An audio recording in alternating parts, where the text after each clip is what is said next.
Well, being a leader in this field is something that we always wanted and we dreamed about, could never really say until all of a sudden you look around you and you are. It's really a privilege to be a leader at this point in time. Because of all that work we did, we're in the best position we could have been in to affect the most change, which is why we show up to work every day as well.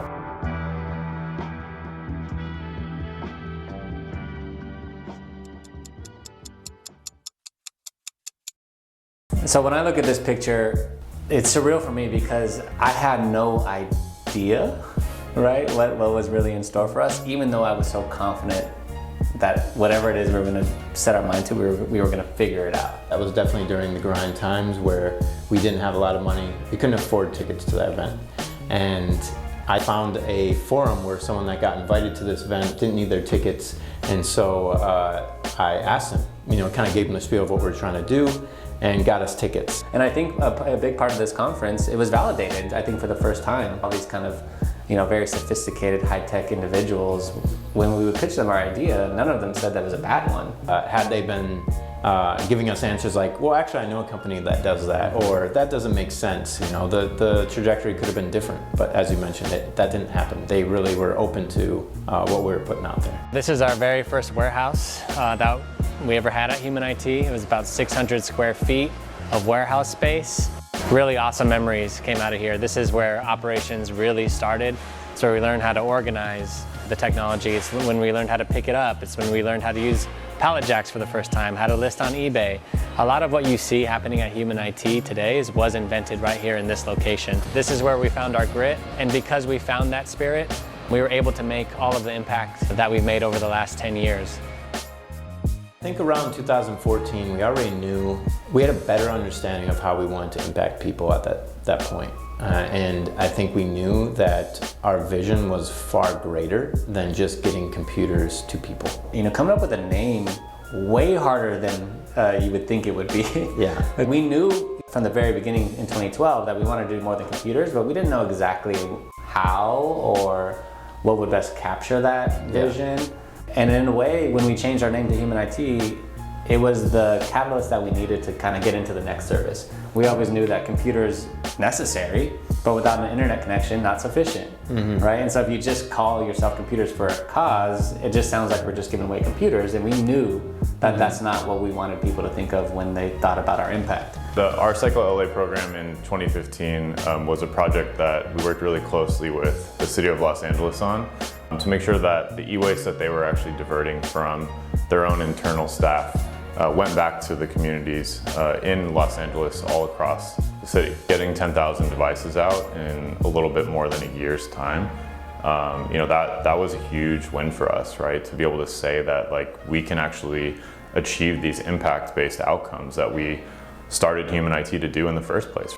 Before we had our own truck, we were going to Penske early every single day to rent one. We'd get there, we'd wait in line, sometimes they wouldn't have a truck, we'd have to reschedule with donors. It was just an absolute nightmare. So when we got our own truck in 2016, it just made things a lot easier on us. We were able to hit the ground running, get out to our donors, spend more time doing value-added tasks like picking up donations and not waiting in line somewhere. We've come a long way since getting our first truck. We're now up to 3 here in LA and 1 in Detroit. So more trucks on the road mean more technology for us, meaning more people we can help.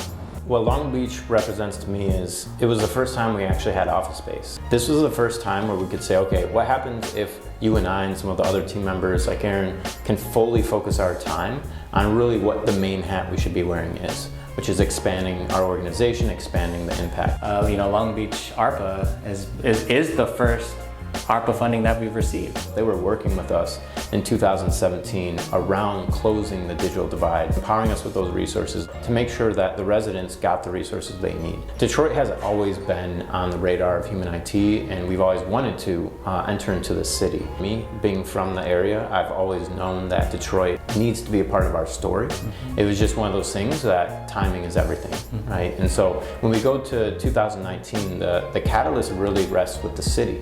The city made a commitment to focus on bridging the digital divide, and did that by hiring Josh Edmonds, the first director of digital inclusion in the country. Someone with that title, which really spoke to their commitment for bridging the digital divide. So Working with him, he had the foresight to see that the best foundational asset to bring in to help close the digital divide in Detroit was to get a nonprofit refurbisher like Human IT. Detroit is unique to where the funding community there actually moves as one, and GM was the first one to really co-sign and get behind Human IT, say they're committed to seeing a nonprofit refurbisher and digital inclusion practitioner. Luckily, there are other supporters like Rocket, who was second in line, saying, coming in to say, you know, we want to see this vision unfold, and Rocket being the first to really commit to living the practice of bringing their e-waste to us, right? That was a huge moment as well. So when we first entered Detroit, it was a scary moment, right? Because it was our first opportunity of trying to replicate what it is we were doing in LA in a completely different environment.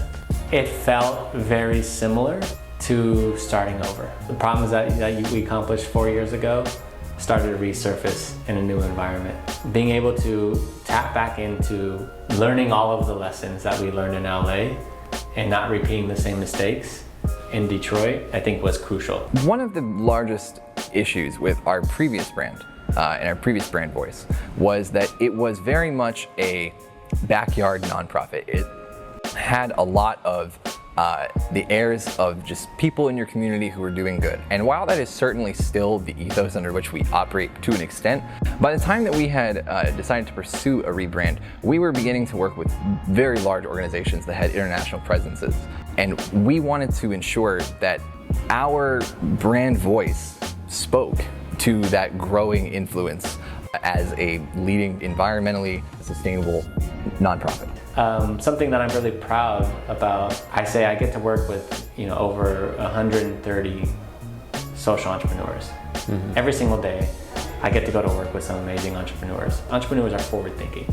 What we're going to be doing for the next couple of years is showcasing how Human IT creates digital equity and why all the groundwork that we laid before for the last 10 years is instrumental and crucial into creating digital equity to provide opportunities for as many people as we possibly can.